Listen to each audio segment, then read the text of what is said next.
Hello दोस्तों, मैं Dinesh Prasad, Dinesh comedy and entertainment channel से। साथियों, मैं आज अपने गांव में आया हूं और थोड़ा सा मैं सोचा कि मैं अपने खेतों में जाऊं।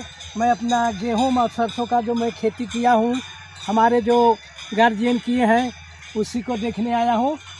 और आज महाशिवरात्रि का व्रत है, तो मैं आप लोगों को ले चलता हूं।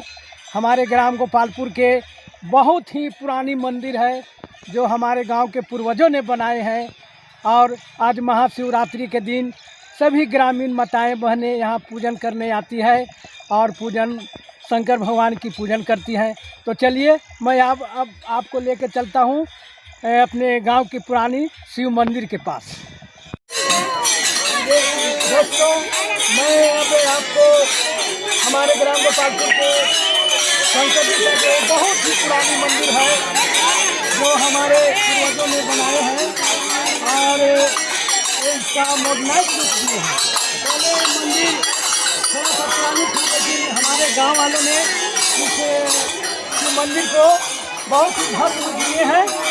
और ये जो मंदिर है जो हमारे गांव के माताएं बहनें शिवरात्रि में यहाँ के शंकर जी का पूजन करते हैं। और हमारे बहुत ही पुरानी प्रथा चली आ रही है जो हमारे इस मंदिर में हमारे गांव की महिलाएं करने आती हैं। तो मैं आपको ले चलता हूँ